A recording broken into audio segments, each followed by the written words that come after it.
الشمس والقمر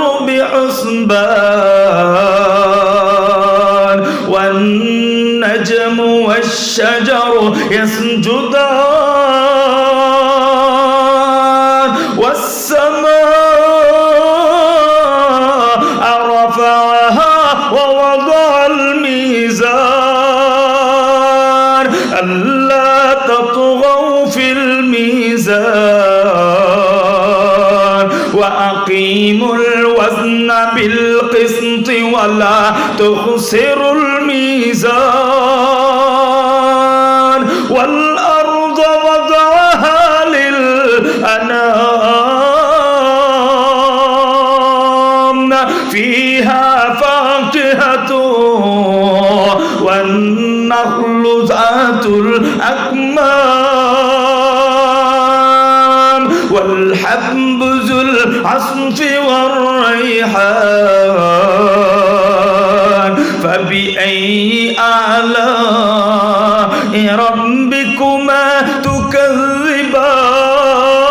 تكذبان الله أكبر আরেকটু জবান খুলে পড়েন না আল্লাহু আকবার হৃদয়ের জানালা খুলে দাও না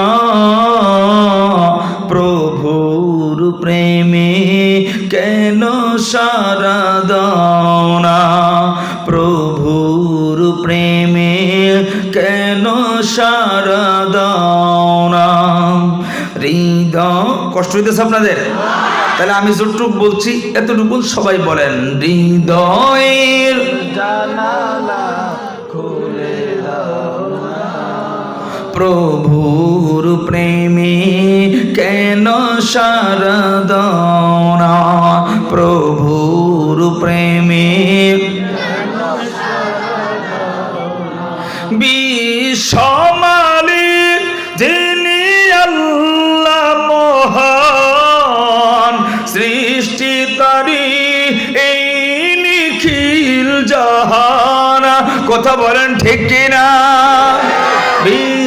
বিশ্বমালিক যিনি আল্লাহ মহান সৃষ্টি তারি এই নিখিল জাহান তবু কেন তার ডাকে তবু কেন তার ডাকে সারা দাও না প্রভুর প্রেমে কেন সারা দাও না প্রভুর প্রেমে কেন সারা দাও না হৃদয়ের জানালা খুলে দাও না প্রভুর প্রেমে অসীম ক্ষমতা যার সবার উপর যার নামে বয়ে চলে ঝরনা নহর অসীম ক্ষমতা যার সবার উপর যার নামে বয়ে চলে ঝরনা নহর আল্লাহ আল্লাহ বলে আল্লাহ আল্লাহ বলে সবই দিওয়ানা প্রভুর প্রেমে হৃদয়ের জানালা খুলে দাও না প্রভুর প্রেমে প্রভুর প্রেমে কেন সারা দাও না বলেন মারহাবা আওয়াজ দিয়া বলেন আল্লাহু আকবার সবচাইতে ক্ষমতার অধিকারী কে দয়াময় কে আল্লাহর চাইতে ক্ষমতাবান কেউ একটা ছিল ওটা গেছে গা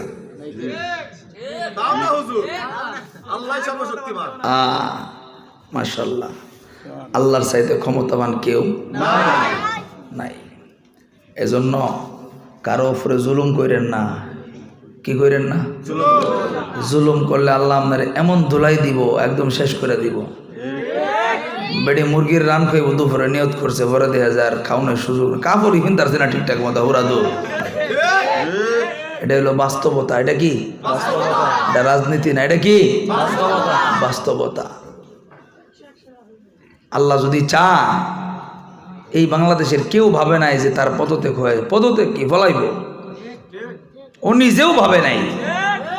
কিন্তু আল্লাহর চাইতে ক্ষমতাবান কেউ নাই। এজন্য নেতা হন বা সামাজিকভাবে একটু ধনাঢ্য ব্যক্তি হন, আপনার জমি বেশি আছে এই জন্য ঠেললে আরেকজনের জমি দখল করেন না। আল্লাহ দেখবেন যে আরেক দিক দিয়ে এমন ভাবে নিচ্ছে, যা দখল করছেন 6টা বল হয়ে গেছে।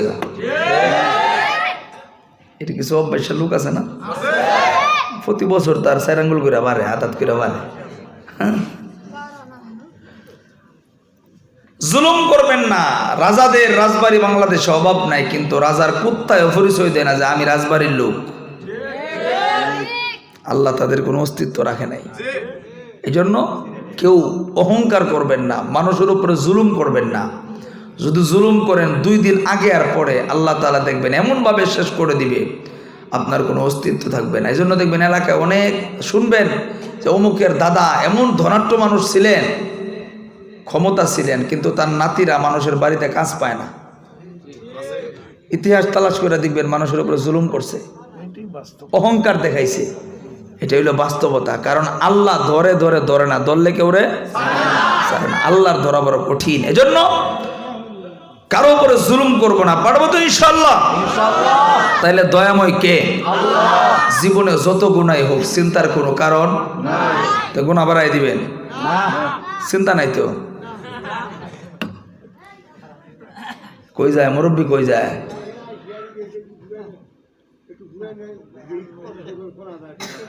ও আচ্ছা, জান জান, এরম লোকই তো আমরা খুঁজি। এটা একটু হেদিকে ঘুরাই দেবো, এটা কাট দিস।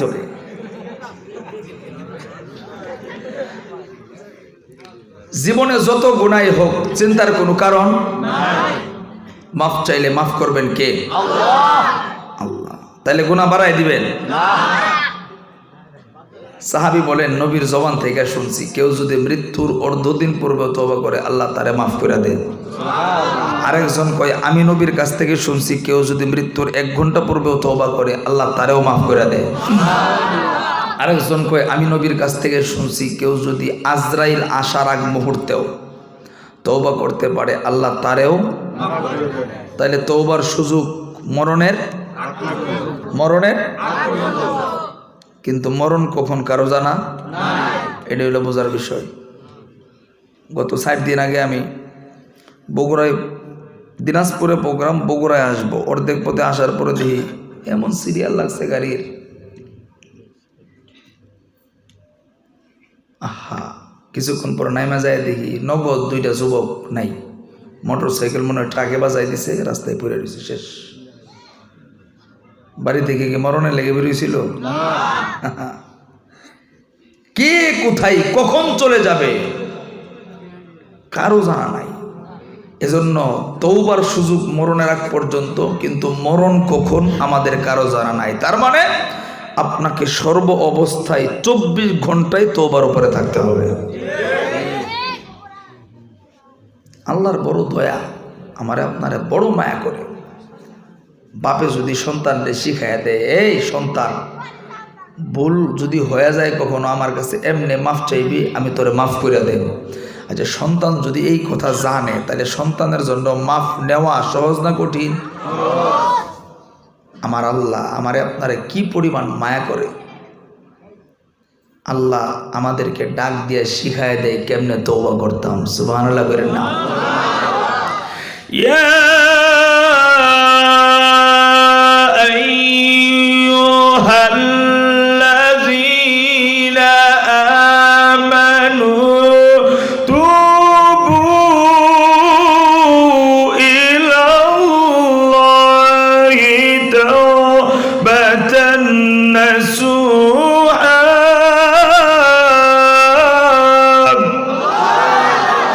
আল্লাহ ডাক দে, ইয়া আইয়ুহাল্লাযীনা আমানু, হে ঈমানদাররা। এই আয়াতে হিন্দু, খ্রিস্টান, বৌদ্ধ, নাসারা কোনো কাফেরকে আল্লাহ ডাক দেয় নাই, শুধুমাত্র ইমানদারদেরকে ডাক দিছে। আমরা সবাই কি? মাশাআল্লাহ, সবাই কি? একটু চিন্তা করেন, এই জামানায় যদি হিন্দু, খ্রিস্টান, অন্য কোনো ধর্মাবলম্বীদের ঘরে আমাদের জন্ম হইতো, মুসলমান হওয়া সম্ভব? আরে মুসলমান হইয়াই যেই বাপসাব আমগর, মুসলমানই তো আছে কি না এটা বোঝার কোনো ভাব নাই। চুলের স্টাইল দেখলে মনে হয় ছাগল চুরি করছে, থাপড়ায় চুল কেটে দিছে। প্যান্ট একটা পরছে সিরা, কি কলঙ্ক! তুই সিরা প্যান্ট পরছিস কে রে? ডিজাইন না, 5-8টার মধ্যে আধা ঘন্টা বাইরে এলে ডিজাইনটা বার হইব। এই সিরাটা ডিজাইন, একটু চিন্তা করেন। আজ থেকে 10 বছর আগে সিরা প্যান্ট বাজার থেকে কিনে আইন না যদি দেখছি একটু সিরা, দোকানদারের নাকটার উপরে বিক্রি মারছে। এখন যত সিরা বেশি এটার দামও বলে বেশি। পাগলাই করতে না কামড়াইলে পাগল হইতো না। এটি নখ রাখছি এমন বড় বড়, মনে হয় বাথরুমের গু খামসায় খায়। মুসলমানের সন্তান, শার্ট পরছে কুত্তার ছবি, সিরত সুরত কোনোভাবেই তাকে মুসলমান বোঝা যায় না। তাহলে আমরা মুসলমানের জন্ম হয়ে যদি এই হালত হয়, তাহলে ভিন্ন ধর্মে জন্ম হইলে তো মুসলমান হওয়া সম্ভব ছিল। এজন্য শুকরিয়া আদায় করবো সবসময় কার? জোরে বলেন কার?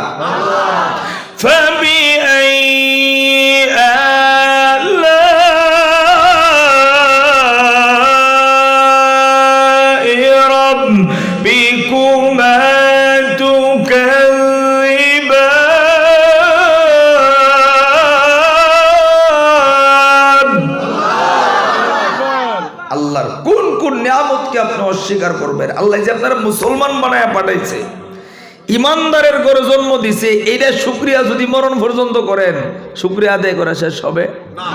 এজন্য যে যে হালতে থাকেন সবসময় শুকরিয়া আদায় করবো কার? আল্লাহ আমাদেরকে ডাক দেয়, আমাদেরকে ডাক দিয়া কইয়া আইয়ুহাল্লাযীনা আমানু, হে ঈমানদাররা, তুবু ইলাল্লাহি তাওবাতান নাসুহা, তোমরা খালেস দিলে মানে খাঁটি দিলে আমি আল্লাহর কাছে তওবা করো। জোরে বলেন সুবহানাল্লাহ।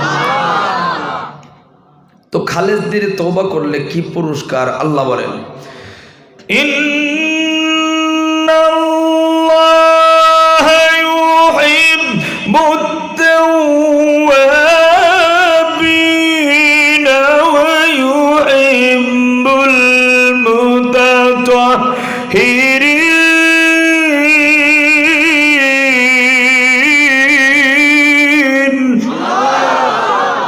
আল্লাহ ডাক দিয়া কই, আমি আল্লাহ তওবাকারীদেরকে বড় ভালোবাসি, পবিত্রতা অবলম্বনকারীদেরকে পছন্দ করি। জোরে কোন সুবহানাল্লাহ।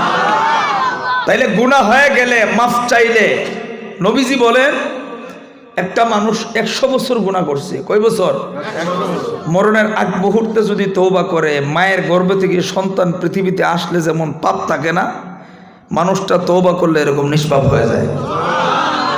তাইলে যার জীবনে যত গুনাহ হোক চিন্তা করব না, পেরেশান হব না, যিনি মাফ করবে তার কাছে সিলিন্ডার করে গোপনে মাফ চাইব।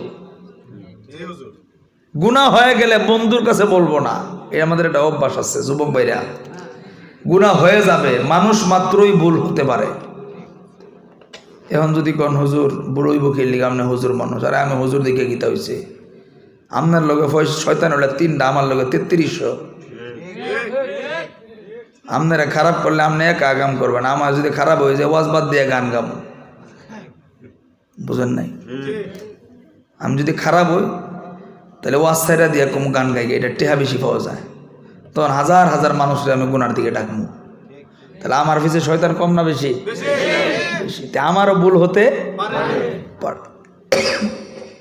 গুনাহ হয়ে যাওয়ার চাইতে বড় অপরাধ হইল গুনার উপরে অটল থাকা। অটল মানে বুঝেন না? নিয়মিত গুনাহ করতেই থাকা, অনুভূতি নাই, যেটা আমাদের সমাজে হয়ে থাকে। এই জন্য গুনাহ হতেই পারে, কিন্তু যদি গুনাহ হওয়ার পরে ভুলটা বুঝতে পারে, আল্লাহর কাছে মাফ চাই। অবশ্যই দয়ার আল্লাহ আমার আপনার জীবনের গুণাগুলি মাফ করে দিবেন। আমি আপনি মানুষের বড় আপন ভাবি, এই দুনিয়ার মাখলুককে বড় আপন ভাবি, কিন্তু সবচাইতে আপন হইলেন আমার আল্লাহ। কই যায় আমনে 13 জন যাইতেছে, 2 জন ঘরে থাকবো তো 11 জন। তো মুহতারাম হাজিরিন, আমার আল্লাহ কি পরিমাণ আমারে আপনারে ভালোবাসে। গোটা পৃথিবীর সব মাখলুক যখন ঘুমায় যায়, রাত্র যখন গভীর হয়, আল্লাহ প্রথম আসমানে আয়সা নাম ধরে ধরে ডাকে, কার গুনাহ হয়ে গেছে আমি আল্লাহর কাছে মাফ চাও, আমি আল্লাহ তোমার জীবনের গুনাহগুলি মাফ করে দেব।